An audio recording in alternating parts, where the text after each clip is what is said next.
Hi, I am Dexchlorpheniramine.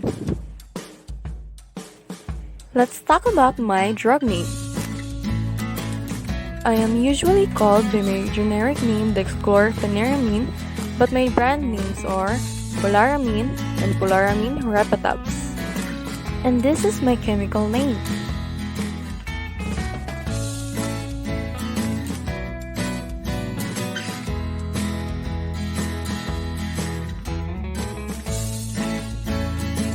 My therapeutic classification is antihistamine, while my pharmacologic classification is histamine H1 antagonist.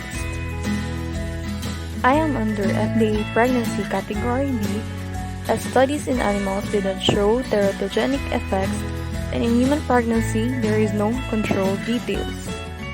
The mechanism of action. An allergen binds to IgE antibodies on the mast cells and basophils in allergic reactions. Cross-links between IgE receptors trigger a sequence of events that inevitably lead to cell degranulation and the release of histamine from the mast cell or basophil once it occurs. Histamine can react via histamine receptors with local or widespread tissues. Histamine causes pruritus, vasodilation, hypotension, flushing, headache, tachycardia, and bronchoconstriction acting on H1 receptors. Vascular permeability is also increased and pain is potentiated by histamine. Dexchlorpheniramine is an antagonist of histamine H1 in the alkylamine class. It competes with histamine on the gastrointestinal tract effector cells, blood vessels, and respiratory tract for the normal H1 receptor sites. It offers effective temporary sneezing, watery and itchy eyes, and runny nose relief due to hay fever and other allergies to the upper respiratory tract. The predominant active isomer of chlorpheniramine, dexchlorpheniramine, is approximately twice as active as the racemic compound. Pharmacokinetics. The H1 antagonists from the GI tract are well absorbed. Peak plasma concentrations are reached in 2 to 3 hours following oral administration, and effects usually last 4 to 6 hours. However, some of the medications work for longer. It is mostly metabolized in the liver. Children eliminate H1 antagonists more quickly than adults and more slowly in people with serious liver diseases. It is excreted via urine. I am indicated for the treatment of perennial and seasonal allergic rhinitis, vasomotor rhinitis, allergic conjunctivitis due to inhalant allergens and foods, mild and complicated allergic skin manifestations of urticaria and angioedema, and amelioration of allergic reactions to blood or plasma and dermographism. I am contraindicated for use to newborns or premature infants and to nursing mothers. Also, I am contraindicated for treatment of lower respiratory tract infections and asthma.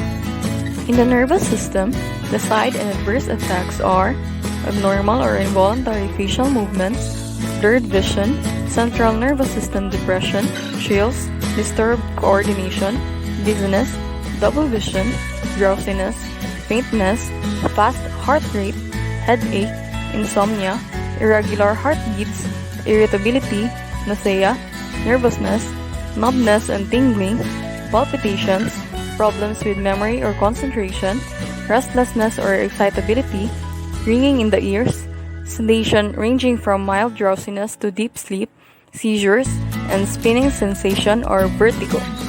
In the digestive system, constipation, diarrhea, dryness of mouth, nose and throat, liver failure, liver function abnormality, loss of appetite, hepatitis, nasal stuffiness, stomach upset or pain, and vomiting.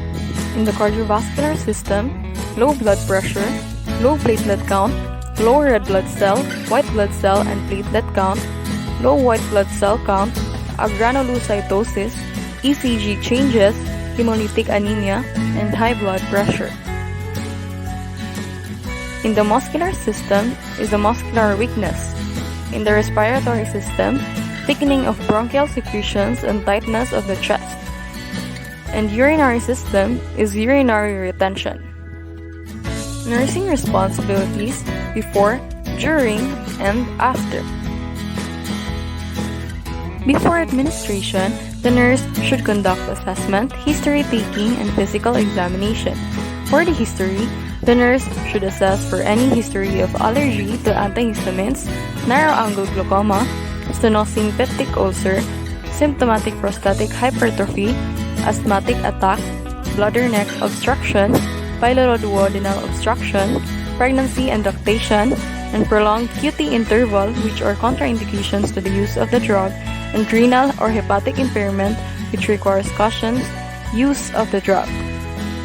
Also, perform a physical examination to establish baseline data for assessing the effectiveness of the drug and the occurrence of any adverse effects associated with the drug therapy, such as assess the skin color, texture, and lesions to monitor for anticholinergic effects or allergy, evaluate orientation, effect, and reflexes to monitor for changes due to CNS effects, assess respirations and adventitious sounds to monitor drug effects, and evaluate renal and liver function tests to monitor for factors that could affect the metabolism or excretion of the drug.